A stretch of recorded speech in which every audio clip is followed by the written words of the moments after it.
Bismillah. Assalamualaikum warahmatullahi wabarakatuh. Bismillahirrahmanirrahim. Alhamdulillahi rabbil alamin.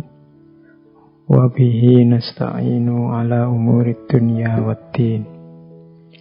Allahumma sholli wa sallim wa barik ala habibina wa syafi'ina Sayyidina wa maulana Muhammadin wa ala alihi wa ashabihi wa man tabi'ahum bi ihsanin ila yaumiddin.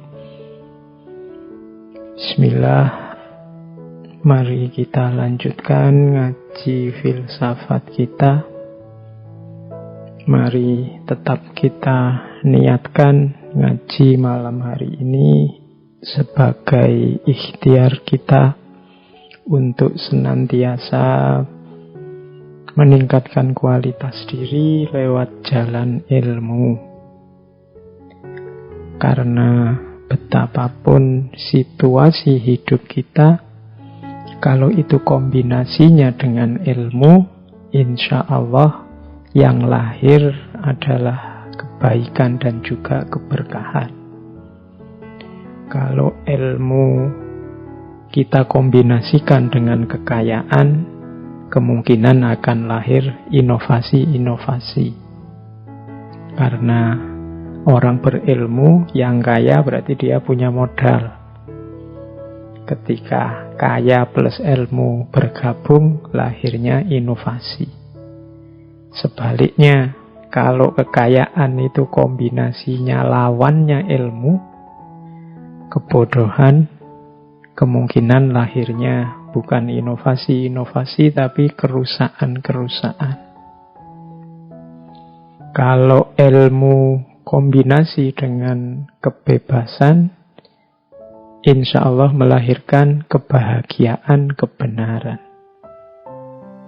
Tapi kalau kebebasan ini kombinasi dengan kebodohan, lahirnya chaos, pasti kekacauan. Kalau ilmu kombinasi dengan kekuasaan, insya Allah melahirkan keadilan. Tapi kalau kekuasaan kombinasi dengan kebodohan, kemungkinan hasilnya juga kerusakan, kezaliman. Bahkan kalau ilmu kombinasi dengan kemiskinan, lahirnya insya Allah adalah jiwa-jiwa yang qanaah. Tapi kalau kemiskinan ini kombinasi dengan kebodohan, kemungkinan lahirnya adalah perilaku-perilaku kejahatan. Jadi teman-teman, untuk kualitas diri kita, kemuliaan hidup kita, situasi apapun yang kita alami, kombinasinya akan bagus kalau itu plus ilmu, termasuk saat kita menghadapi bencana seperti hari ini. Oke, itu sedikit pengantar untuk memberikan semangat, gairah lagi dalam diri kita dalam rangka menambah ilmu. Malam hari ini kita coba untuk menambah wawasan kita dalam tema yang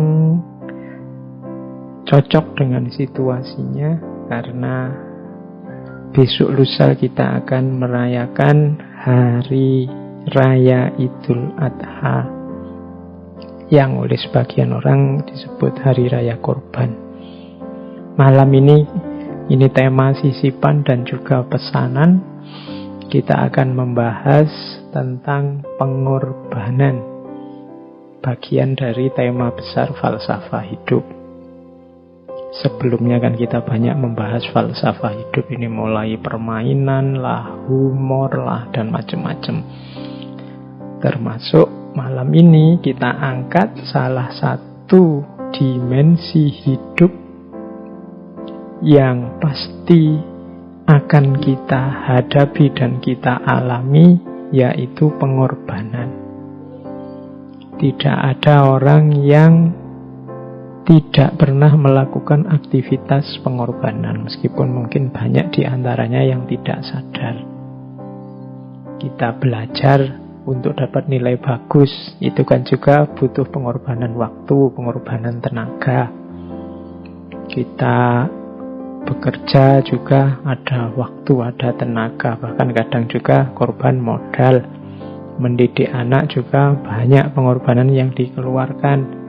Kita dagang juga banyak pengorbanan dikeluarkan. Banyak sekali hal-hal sehari-hari yang berkaitan dengan pengorbanan.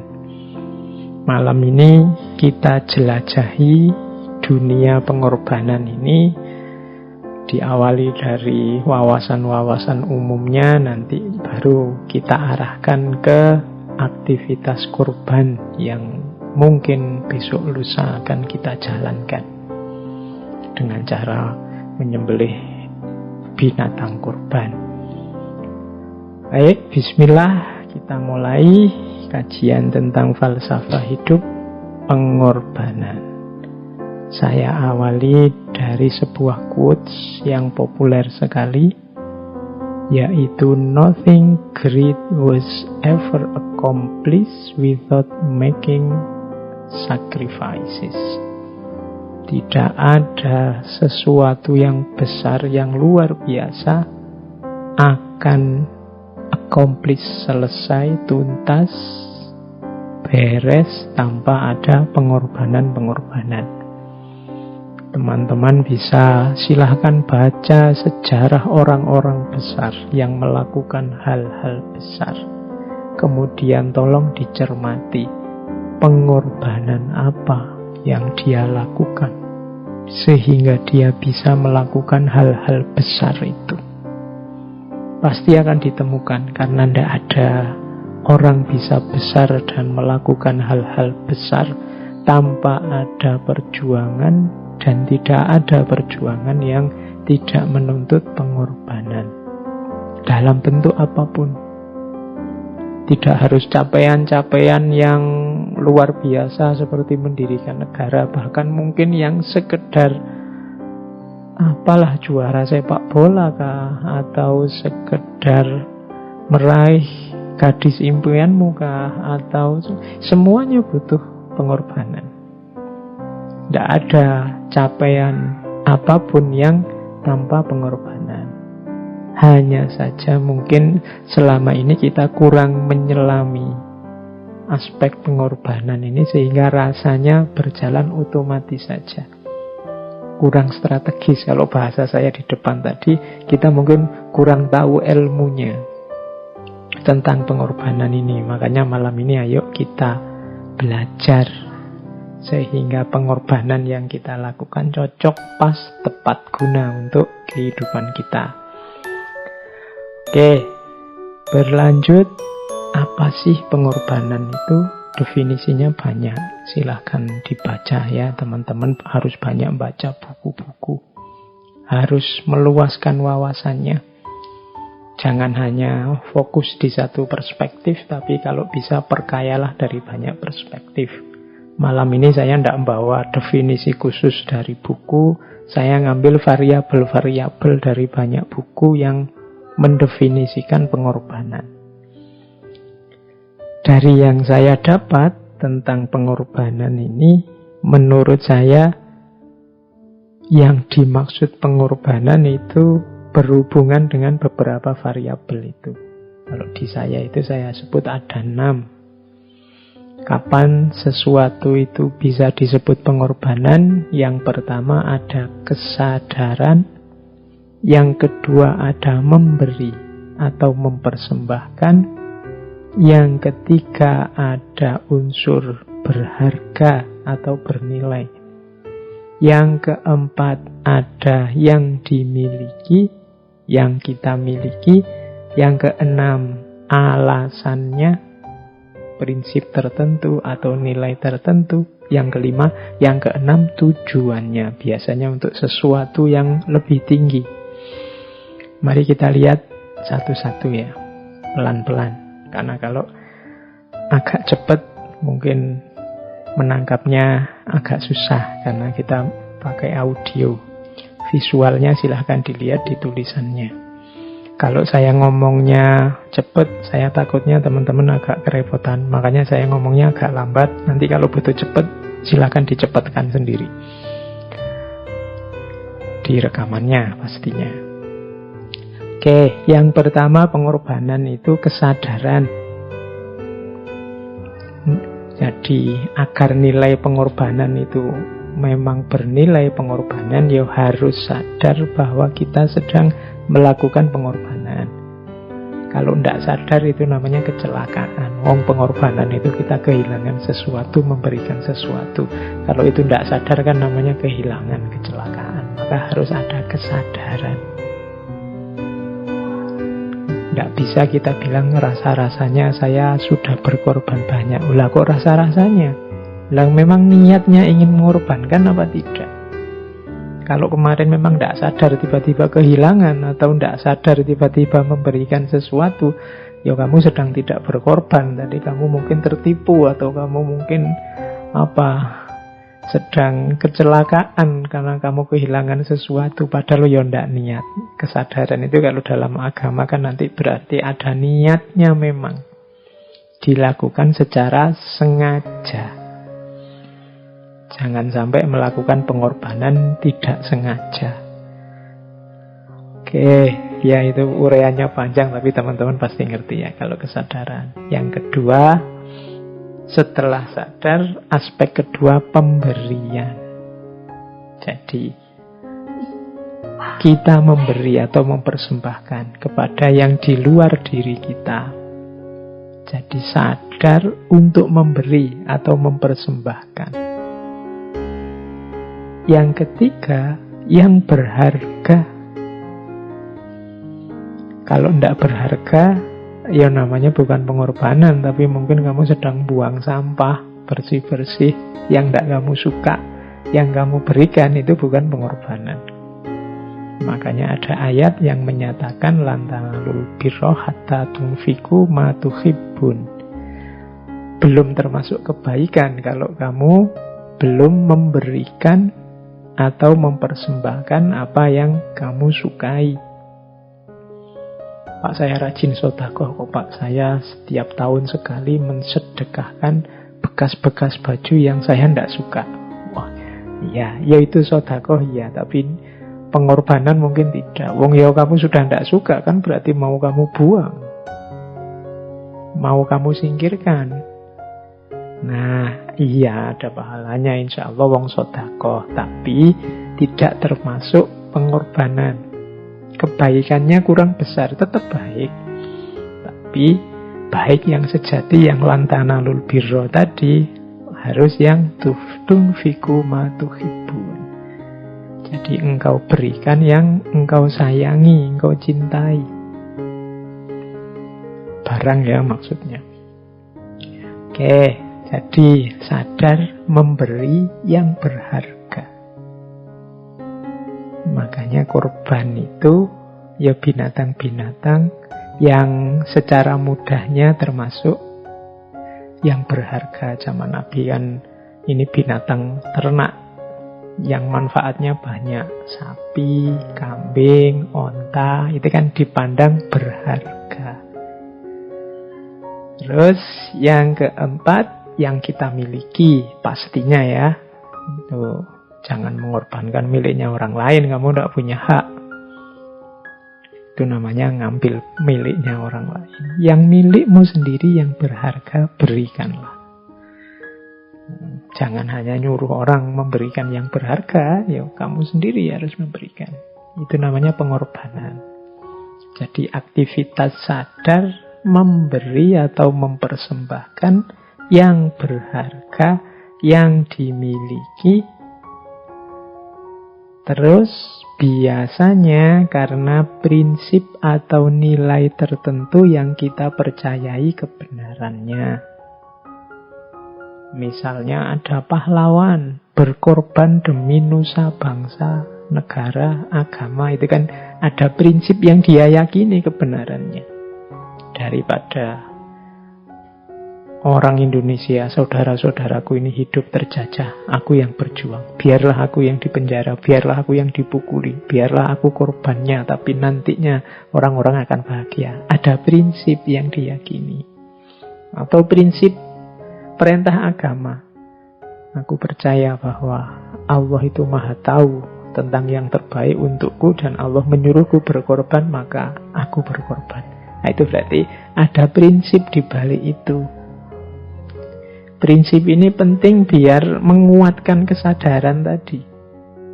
Biar kalau orang tanya, kenapa sih mas harus berkorban, kamu bisa jawab, kenapa, ada dasarnya. Mengapa sih kamu kok sampai segitunya berkorban untuk calon istrimu itu? Kan kamu kalau gini kan bisa jawab, kalau kamu ada prinsipnya. Ya karena saya cinta padanya, karena aku suka padanya, biar dia tetap dekat dengan aku, dan seterusnya. Itu berarti ada prinsip atau nilai yang diperjuangkan. Selain prinsip atau dasar, ada juga biasanya tujuannya. Tujuan yang tentunya lebih tinggi dari yang dikorbankan tadi. Biasanya ada itunya. Meskipun tidak selalu sebenarnya. Tujuan itu gini, kalau kita ingin bakar sampah, saya dulu guru saya pakai ilustrasi begitu. Kita kan butuh korek. Bakar itu kan butuh api, tapi kita harus punya modal. Kita mengorbankan api juga lewat korek api. Korek api ini sebenarnya sudah api, tapi kita korbankan untuk mencari api yang lebih besar. Untuk tujuan yang lebih tinggi. Kita tadi misalnya sama calon istri atau calon suami mengorbankan waktu, mengorbankan tenaga, bahkan mengorbankan modal, uang untuk neraktir, untuk macam-macam. Kamu kan punya target lebih tinggi. Biar dia tetap mau terus sama aku misalnya. Nah, itu target yang lebih tinggi.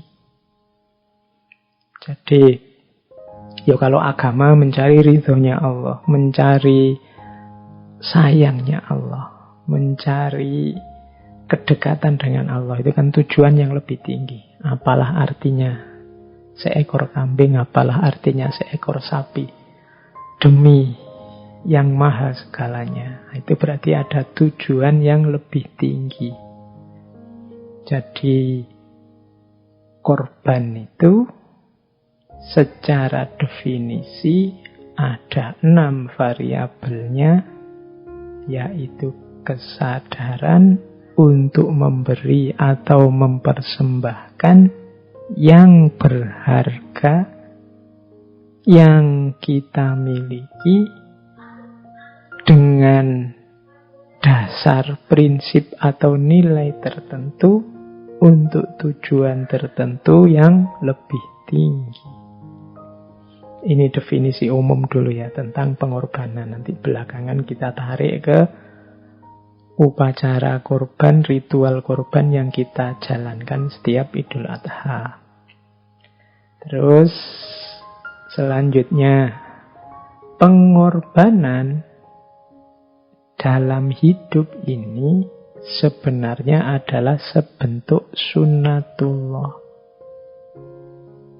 Ayo kita pahami pelan-pelan di mana sunnatullahnya. Diawali dari hakikat kehadiran kita di muka bumi. Allah kan berfirman, afa hasibtum annama khalaqnakum abasa, apakah engkau anggap aku menciptakanmu itu iseng? Kehadiran manusia di muka bumi ini kan tidak iseng, tidak kebetulan, tapi ada tujuannya, ada amanah, ada tanggung jawab yang harus dia jalankan. Yang pertama ini, berarti kita tidak boleh sesuka hati, karena kita mengemban amanah, kita punya tanggung jawab. Untuk menjalankan amanah dan tanggung jawab ini, kita kan harus berusaha, berjuang, tidak otomatis. Beda dengan semua makhluk yang lain. Makhluk yang lain punya tugas masing-masing di muka bumi yang berjalan otomatis. Hewan, tumbuhan, langit, mendung, dan macam-macam itu jalannya sudah Sudah otomatis, sudah eksak.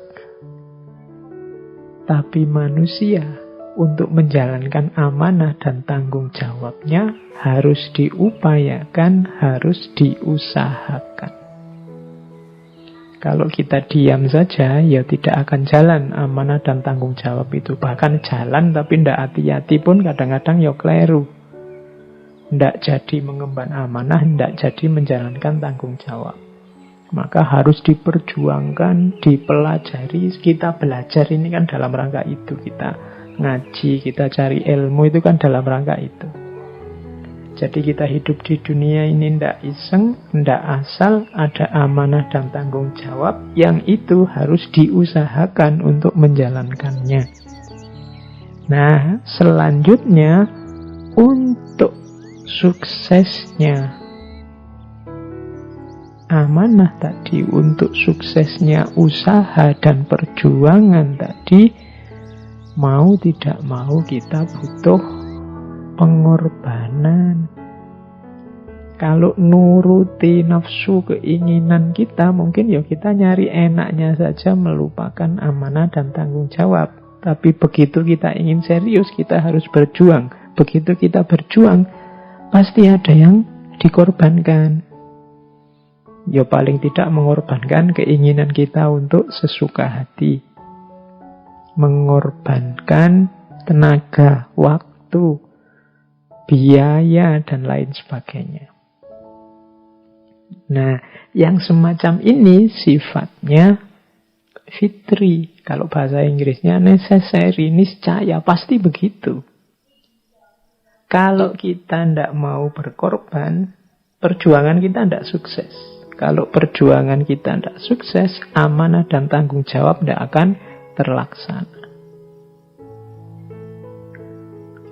Bahwa manusia harus mengusahakan sehingga amanah dan tanggung jawab itu terlaksana, sementara usaha itu menuntut pengorbanan.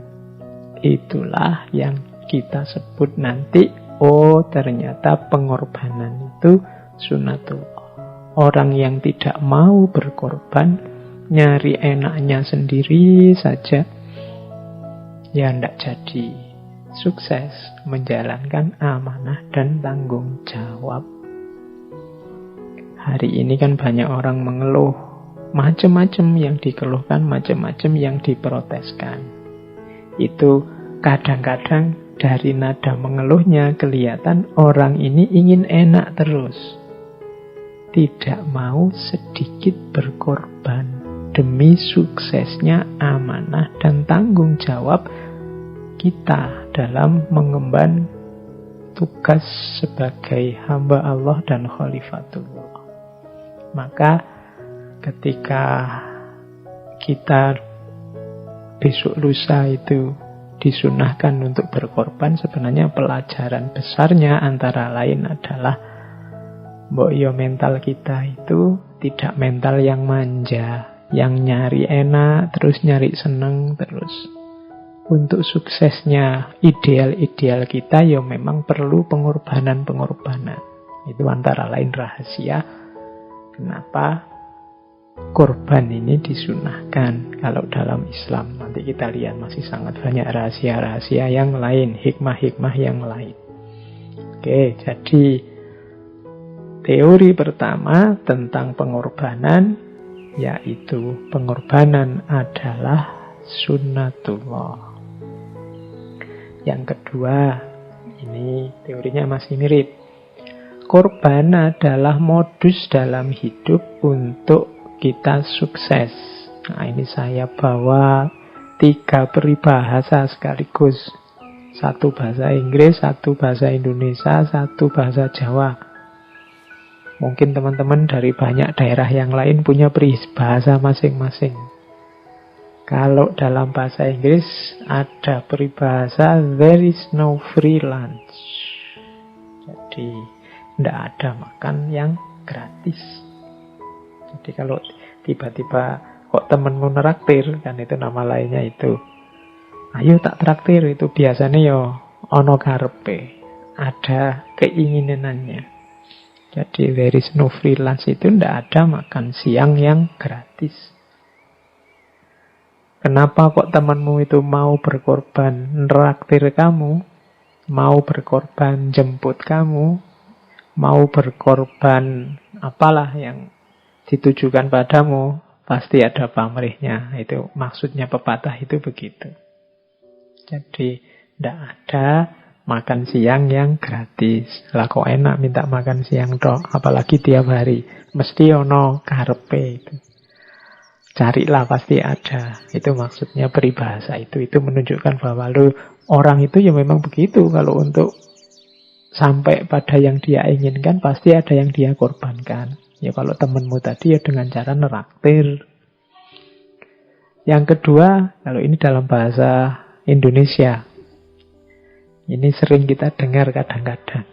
Kalau ada orang ngomong, uang bukan segalanya, tapi segalanya perlu uang. Nah, ini saya analogikan tadi pakai korek. Jadi ya butuh modal, butuh ada yang dikorbankan. Maksudnya teman-teman pasti sudah paham, saya tidak harus menjelaskan detail. Ada yang dari bahasa Jawa, Jerbasuki Mowo Beyo. Kesuksesan itu butuh biaya, butuh modal. Tidak bisa nyari enaknya saja, tidak bisa nyari senengnya saja sesuai keinginan kita. Jadi pengorbanan itu adalah modusnya hidup untuk sukses.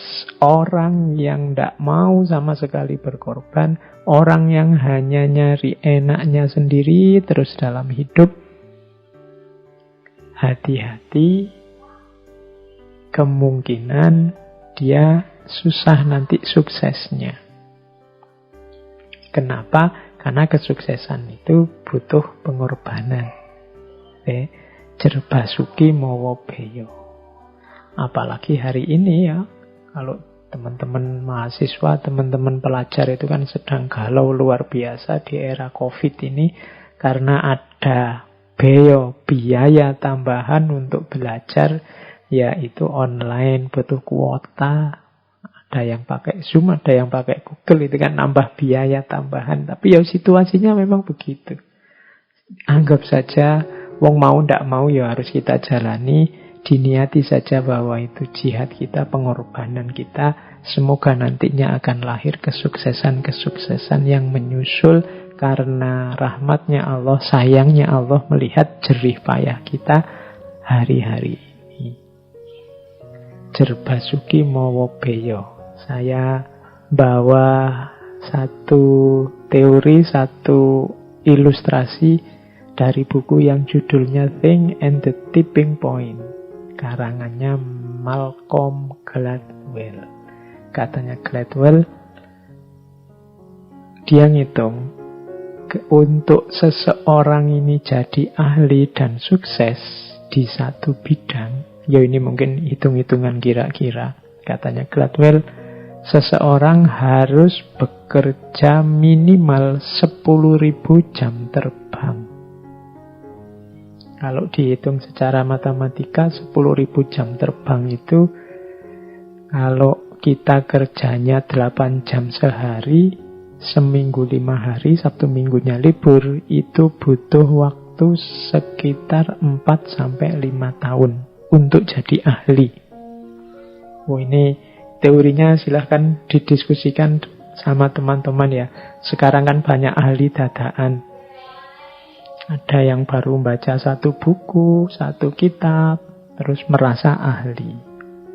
Nah, ahli itu katanya Gladwell tadi dia harus punya 10.000 jam terbang. Berarti 4-5 tahun dia kerja keras mendalami disiplin yang dia inginkan. Itu minimal. Kalau agama ya berarti kamu mondok dulu deh minimal 5 tahun. Itu kalau pakai teorinya Gladwell. Baru lumayan wawasannya, baru pantes lah kalau disebut ahli. Oke, ya itu cuma ilustrasi. Ya monggo teman-teman di analisis sendiri apa ya. Atau mungkin bagi yang kapasitasnya besar, cerdas luar biasa, ya mungkin tidak butuh 4-5 tahun lah, sebentar bisa ahli. Ya tapi kapasitas yang besar ini. Kapasitas ini kan setiap orang beda-beda. Mungkin ada yang lebih lambat. Karena mungkin disiplinnya susah atau kapasitasnya tidak terlalu besar. Tapi yang jelas tetap butuh kerja keras dan pengorbanan. Inilah modusnya sukses dalam hidup. Terus, nah sekarang karakter yang mendukung. Karakter yang mendukung ini berarti jiwa-jiwa yang mau berkorban, jiwa-jiwa yang dengan sukarela, rela untuk berkorban, itu jiwa-jiwa yang punya kualifikasi tertentu. Punya karakter tertentu yang bisa mengarah ke sana. Yang pertama apa? Orang yang biasanya mudah dan gampang untuk memberikan persembahan pengorbanan itu orang yang jiwanya punya empati. Empati itu ada filosof hermeneutik namanya Wilhelm Dilthey. Empati itu definisinya adalah transposisi. Empati itu kalau engkau bisa memposisikan dirimu di posisi objek atau orang yang kamu baca, itu empati. Kalau lihat temenmu misalnya sedang sedih karena kuliah tidak lulus-lulus misalnya, nah itu empati, itu kamu ikut merasakan yang dia rasakan. Seandainya aku yang tidak lulus-lulus, betapa sedihnya, betapa galaunya, maka aku pahami kesedihannya, kegalauannya. Itu empati. Seandainya aku yang jadi dokter, jadi perawat, yang harus merawat orang-orang yang kena COVID, sebenarnya ya agak enggan, gimana wong itu kewajiban. Dengan resiko dirinya sendiri kena, maka keluhan mereka aku bisa paham. Ini namanya empati. Memposisikan diri di posisi orang yang engkau baca. Seandainya aku yang miskin seperti itu, seandainya aku yang keleleran di pinggir jalan 3-4 hari tidak makan, seandainya aku yang hidup di pelosok pedalaman, jangankan sinyal, misalnya telepon biasa aja tidak nyambung, gimana harus kuliah online misalnya. Wah, bisa kurasakan kegalauannya kalau sekarang semua harus online, termasuk sekolah, termasuk kuliah. Ini namanya empati.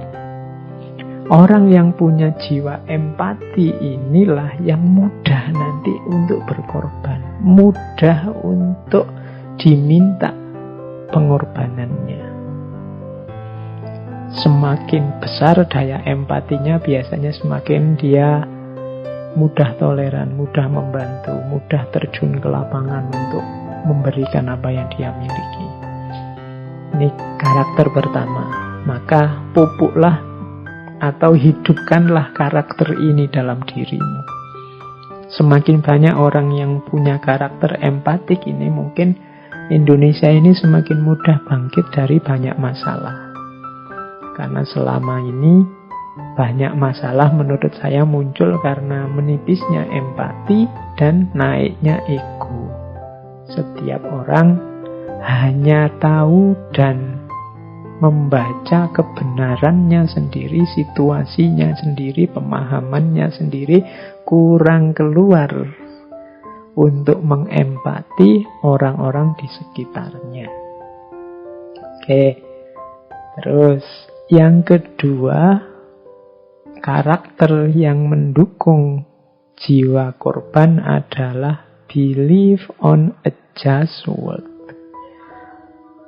Yaitu orang yang punya keyakinan dunia ini bisa ditata, bisa diatur, bisa ditertibkan, bisa jadi adil.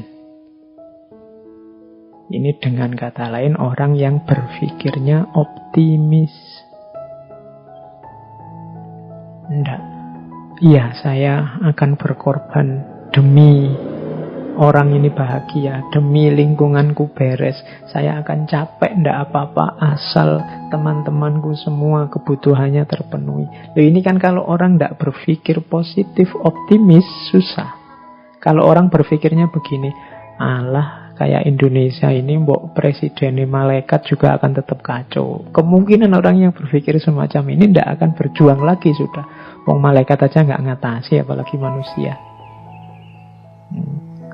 Mental belief on a just word-nya tidak keluar. Jadi yakinlah bahwa dunia ini bisa adil kok. Dunia ini bisa ditata. Wong manusia itu punya akal, manusia itu punya budi, bisa diberitahu, bisa diatur. Jadi ini lebih mudah membuat orang mau berkorban. Kita kan males mau berkorban capek-capek, tapi tidak mungkin Indonesia bisa damai, tidak mungkin kita ini bisa tentram, tawuran, ya wes, tidak jadi berarti. Ngapain kita capek-capek korban, ngapain kita capek-capek ngasih orang lain, sudahlah, tidak usah. Anda believe on a just word. Percayalah, mungkin kok lahirnya keadilan di muka bumi ini. Nah, ini orang yang mentalnya begini biasanya lebih mudah untuk dituntut berjuang, dituntut berkorban. Yang ketiga, orang yang mampu mengkontrol mentalnya, dirinya. Kalau di situ ditulis mengontrol diri secara internal. Nama lainnya orang yang menguasai dirinya.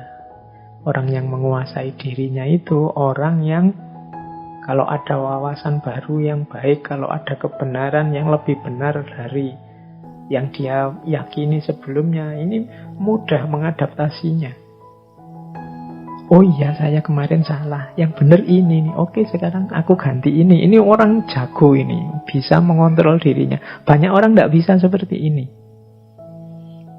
Banyak orang terkungkung oleh egonya. Ya menurut saya itu lebih benar sih, tapi mesti ono tapi nih, karena dia tidak mau jatuh.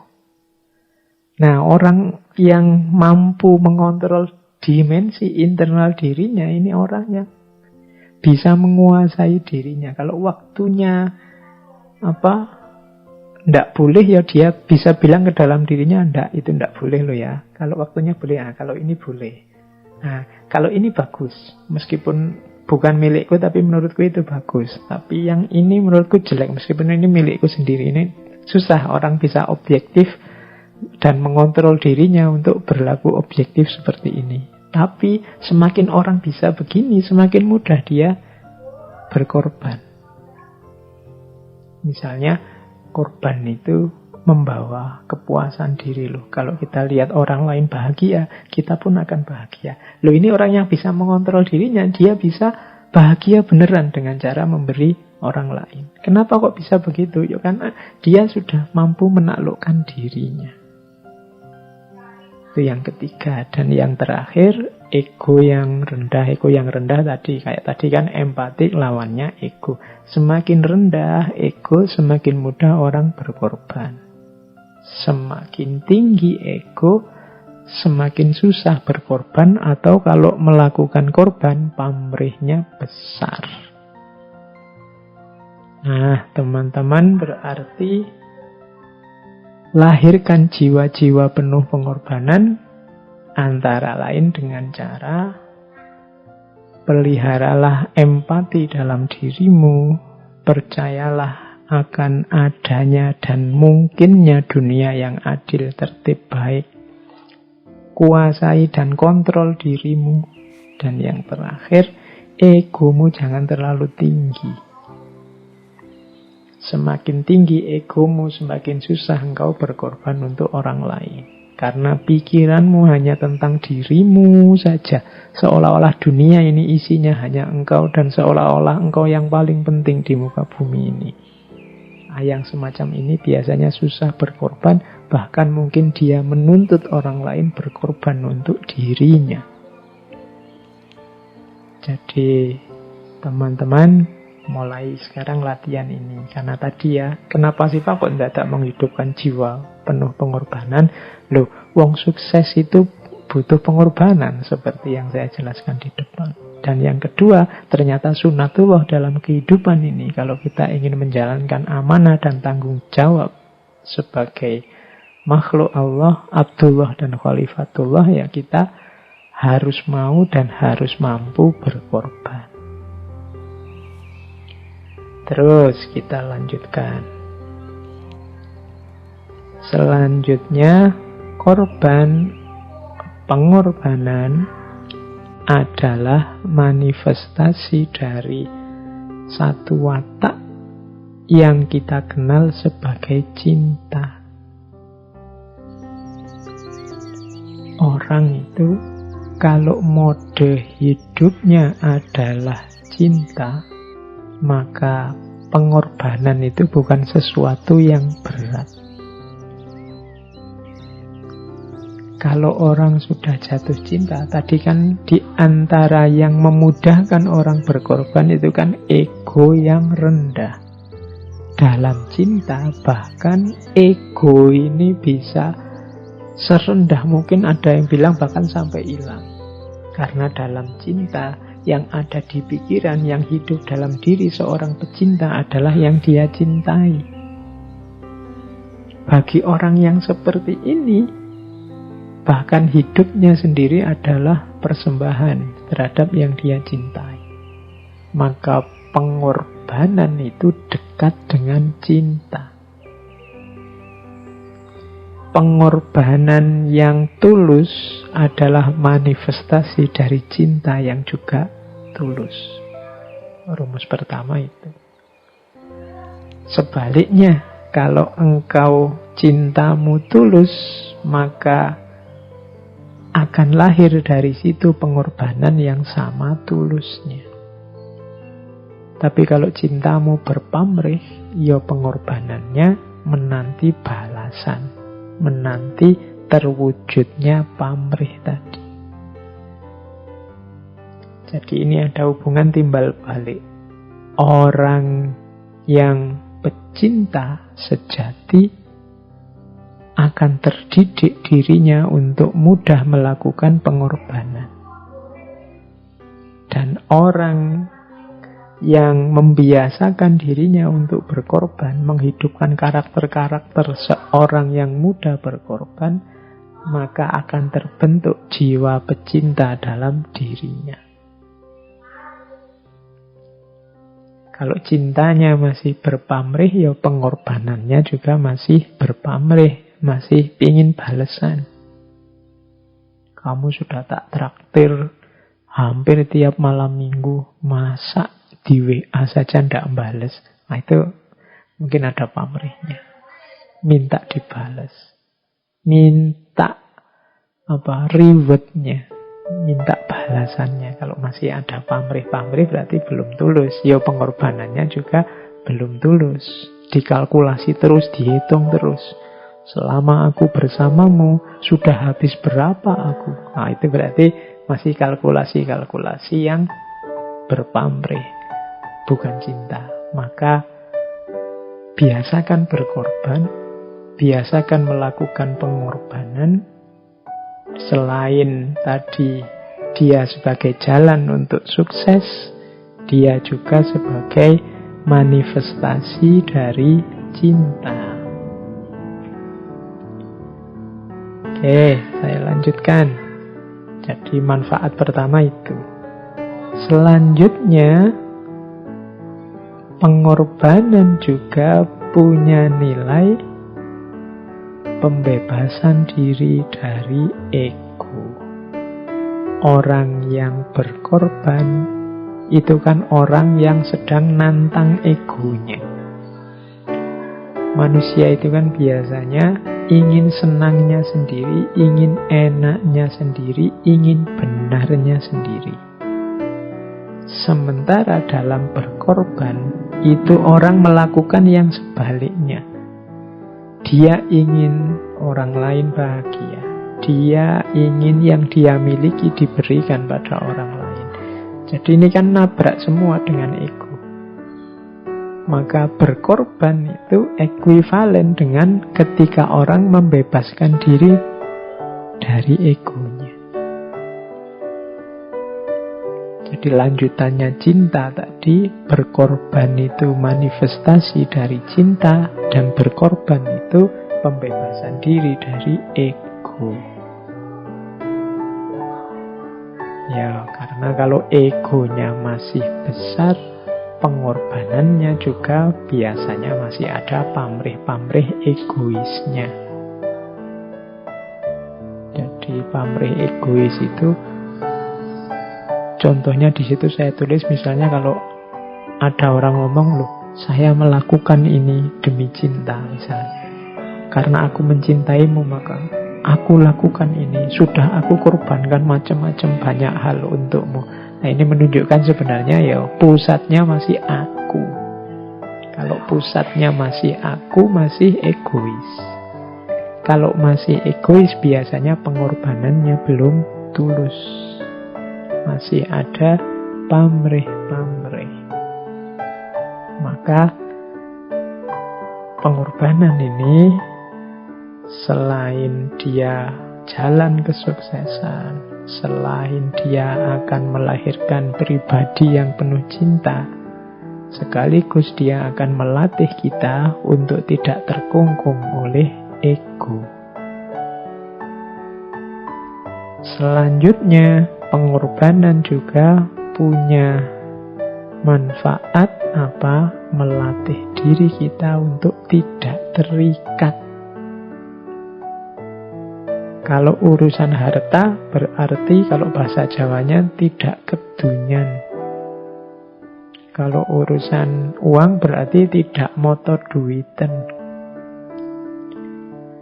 Kalau urusan pokoknya tidak terikat dunia. Tidak terikat dunia itu ya, dunia itu tidak terlalu berat dan tidak terlalu kita berati dalam hidup ini. Orang yang mudah berkorban, bahasa Jawa ini mungkin nyah-nyoh, itu kan orang yang tidak sangat terikat dengan hartanya. Orang yang pelit, orang yang susah sekali berkorban, itu biasanya orang yang sangat terikat dengan kepemilikannya. Semakin orang terikat dan tergantung pada kepemilikan, biasanya semakin susah dia berkorban. Ini sapiku, aku sudah memelihara sejak dia pedet, sejak dia kecil. Masa harus dikorbankan? Ini kalau dijual kan mahal untuk ini. Ini ada keterikatannya. Jadi pengorbanan melatih kita untuk tidak terikat. Kenapa? Karena semakin terikat kita dengan dunia, semakin berat langkah kita untuk mendekat ke Allah, untuk ilaihi roji'un. Maka agama di antara hikmahnya mengapa kita, kalau dalam Islam disunahkan untuk berkorban, untuk melatih jiwa kita agar tidak terlalu terikat oleh dunia. Melatih kita untuk menyapih dunia. Karena kalau tidak, kalau kita nyusu terus ke dunia, kita tidak akan jalan-jalan ilaihi roji'un. Kita tidak akan bergerak mendekat ke Allah. Maka banyak sarana oleh Allah diberikan biar kita ingat dan segera sadar tugas kita adalah kembali kepadanya. Dunia hanya media, hanya alat, hanya sarana. Jangan memberati kita dan jangan dijadikan tujuan. Nah, berkorban dan pengorbanan itu mendidik jiwa secara luar biasa untuk tidak terikat oleh dunia.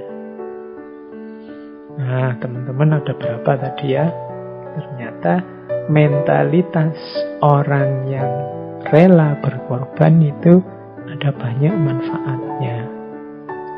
Selain tadi merintis jalan untuk sukses, kemudian juga pembebasan diri dari ego, kemudian juga melahirkan jiwa yang penuh cinta, dan juga melatih kita untuk tidak terikat oleh dunia. Selanjutnya ada lagi ternyata manfaatnya apa? logika tirakat. Logika tirakat itu maksudnya apa? Berkorban. Ini adalah gaya hidup yang menggunakan logika tirakat.